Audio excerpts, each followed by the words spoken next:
Welcome back to my channel. आज हम देखने वाले हैं सामग्री नियंत्रण एवं अभिलेख, मटेरियल कंट्रोल एंड रिकॉर्ड्स। ये आपके यूनिट 1 का ही पार्ट है, याद रखना, और इससे प्रश्न पूछे जाते हैं, तो ये मोस्ट इम्पॉर्टेंट टॉपिक है। देखिए किस टाइप के प्रश्न आते हैं। सामग्री नियंत्रण से आप क्या समझते हैं और इसके उद्देश्यों को बताइए। ठीक है, तो चलिए जानते हैं कि सामग्री नियंत्रण का अर्थ क्या है, फिर देखेंगे उसकी परिभाषा। तो देखिए, सामग्री नियंत्रण, आप क्या समझ रहे हो सामग्री नियंत्रण से? किसी वस्तु को उत्पादित करने के लिए जो सामग्री यूज़ होती है उस पर आपको कंट्रोल करना है। ठीक है, क्योंकि उन्हीं सामग्री के यूज़ आप जितना करोगे उसके अकॉर्डिंग उसका कॉस्ट तय होगा। किसका कॉस्ट तय होगा? वस्तु का जो कितनी लागत की होगी वो तय किया जाएगा सामग्री के माध्यम से ही। ठीक है, तो यही है सामग्री नियंत्रण। अब देखते हैं इसमें क्या दिया है। देखिए, किसी भी वस्तु के उत्पादन में सामग्री का विशेष महत्व होता है ना, क्योंकि बिना सामग्री के यूज़ करें हम वस्तु का उत्पादन तो कर ही नहीं पाएंगे, इसीलिए विशेष महत्व रखता है क्या? सामग्री। कि बिना सामग्री के उत्पादन नहीं किया जा सकता। अगर आपके पास सामग्री ही नहीं है तो आप उत्पादन नहीं कर सकते।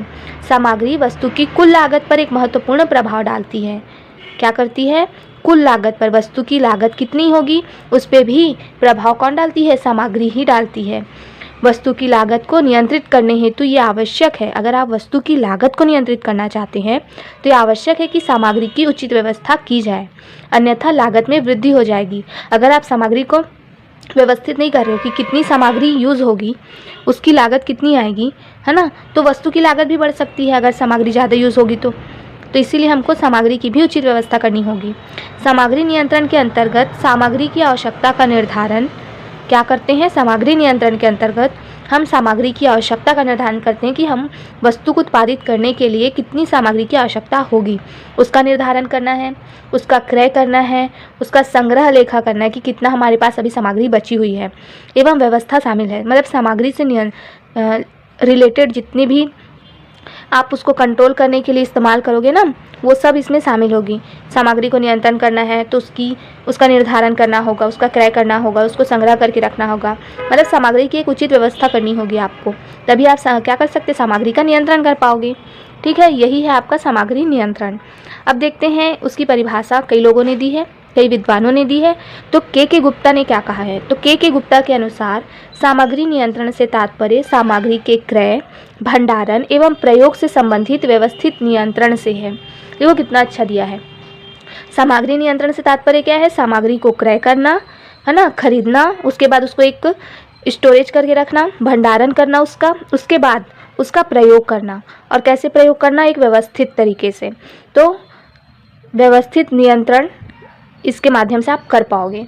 ठीक है, तो यही इसमें दिया गया है कि सामग्री नियंत्रण से तात्पर्य सामग्री के क्रय, भंडारण एवं प्रयोग से संबंधित जो भी व्यवस्थित नियंत्रण से है, ताकि सामग्री नियमित पूर्ति की जा सके, ताकि आप सामग्री का नियमित पूर्ति कर सको एवं अत्यधिक पूंजी विनियोग को रोका जा सके। ठीक है, और देख लेते हैं बी के भार के अनुसार क्या कहा गया है। सामग्री नियंत्रण से तात्पर्य उस पद्धति से है जिसमें उचित किस्म की सामग्री उचित मात्रा में, क्या करते हैं? उचित किस्म की सामग्री होनी चाहिए और उचित मात्रा में, उचित स्थान पे, उचित मूल्य और उचित समय पर प्राप्त हो। वो क्या है? सामग्री नियंत्रण है। ठीक है, अब सामग्री नियंत्रण के 3 पहलू हैं। ठीक है, 3 पहलू बताए गए हैं। क्या? एक तो सामग्री का क्रय करके रखना उसको, है ना, सामग्री का क्रय, उसका संग्रहण या भंडारण कह सकते हो, और तीसरा है सामग्री का निर्गमन। ठीक है, निर्गमन मतलब उसको यूज़ करना, इस्तेमाल करना। तो ये 3 पहलू हमको देखने को मिलते हैं किसके? सामग्री नियंत्रण के। अब हम आगे देखेंगे सामग्री नियंत्रण के उद्देश्य